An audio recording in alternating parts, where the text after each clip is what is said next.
नमस्कार मंडळी, श्री स्वामी समर्थ. स्वागत आहे तुमचं माझ्या यूट्यूब चॅनलवर. स्वामी भक्तांनो, 2026मध्ये हुताशनी पौर्णिमा म्हणजे होळी ही 2 मार्चला आलेली आहे. तर 2 मार्चला होलिका दहन हे केलं जातं.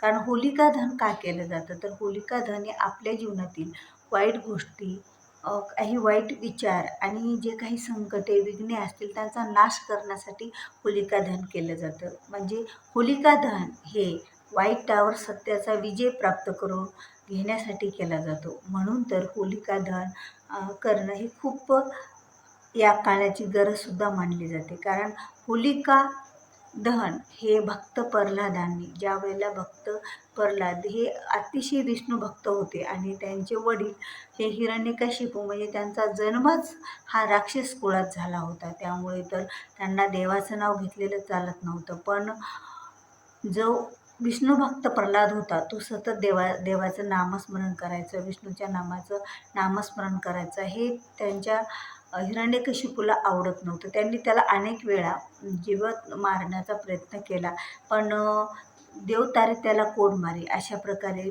भक्त प्रल्हादाला काही झालं नाही. पण ज्यावेळेला त्याची जी हिरण्यकशिपूची बहीण म्हणजेच भक्त प्रल्हादाची आत्या, ह्या होलिका नाव होतं तिचं, आणि ती होलिकाला असं वरदान होतं की तिला अग्नी जाळू शकत नव्हता. तर तिला वाटलं, मी जर मांडीवर घेऊन स्वतःला होलिका दहन करून घेतलं, पेटून घेतलं, तर मी जिवंत राहील आणि जो भक्त प्रल्हाद आहे त्याला अग्निभस्म करून टाकेल.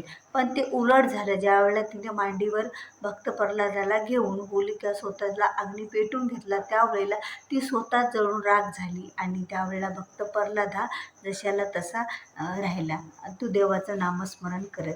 त्यामुळे खरंच नामस्मरणामध्ये एवढी शक्ती असते का नाही?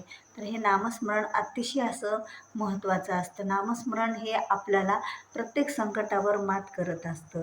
आणि त्याचप्रमाणे होलिका दहन ही मग त्यावेळेला सत्याचा हा वाईटावर विजय झाला होता.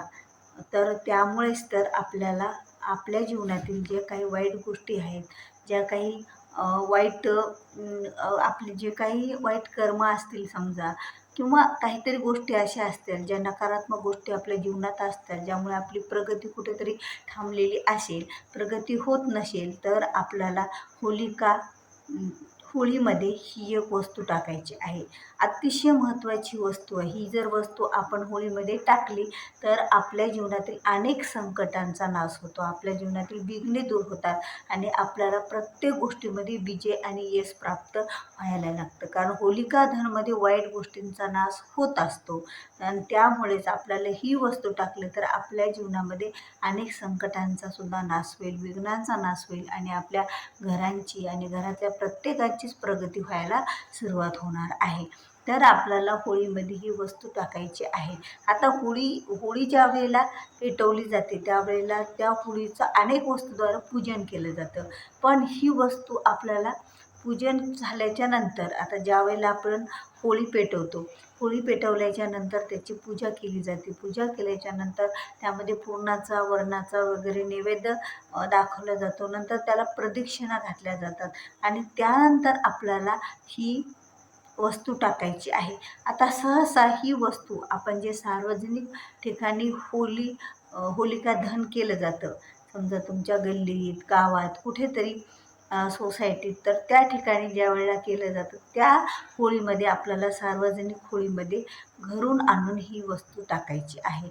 अगदी वस्तू, आता ही वस्तू अगोदरच आणून ठेवायची आहे आपल्याला. आणि ती वस्तू म्हणजे कोणती आहे, तर ती वस्तू म्हणजे गोमती चक्र आहेत. आता हे गोमती चक्र गोमती नदीच्या काठावर मिळतात, पण आता आपल्याला ते कोणत्याही धार्मिक स्टॉलवर, दुकानावर ते आपल्याला उपलब्ध होतात.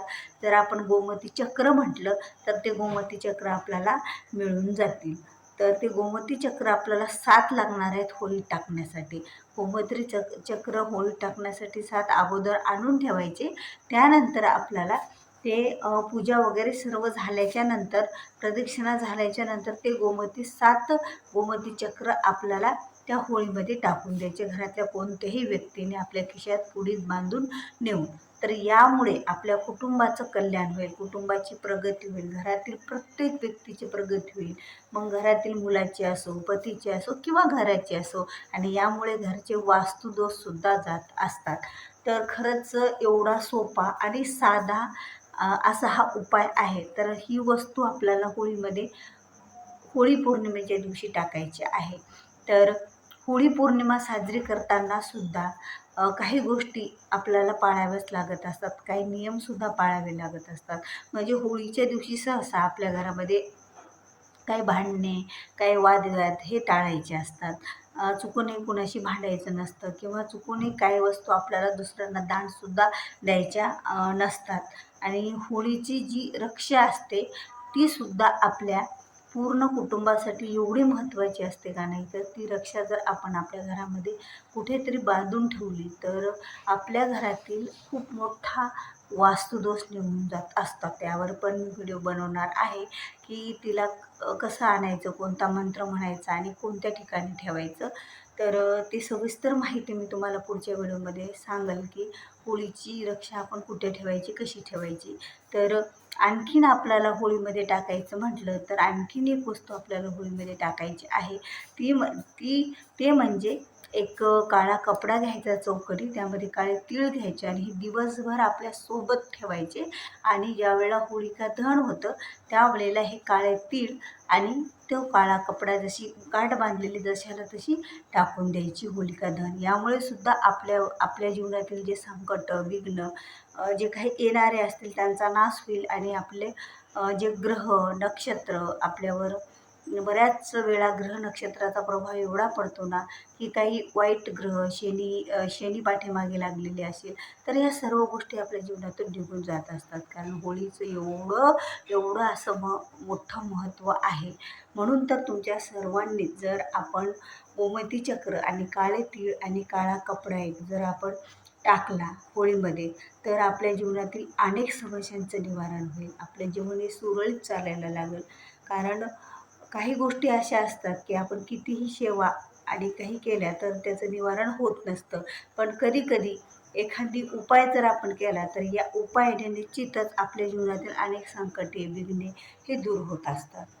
तर तुम्हाला हा व्हिडिओ आवडला असेल तर व्हिडिओला लाईक करा, शेअर करा. तुम्ही माझ्या चॅनलवर नवीन असाल, अद्याप तुम्ही माझ्या चॅनलला सबस्क्राईब केलं नसेल तर चॅनलला सबस्क्राईब करा.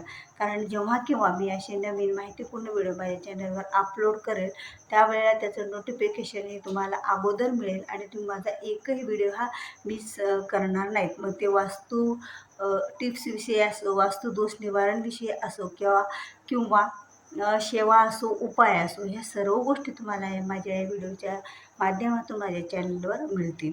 तर भेटूया पुन्हा अशाच एका नवीन माहितीपूर्ण व्हिडिओसोबत. तोपर्यंत श्री स्वामी समर्थ. जय जय स्वामी समर्थ.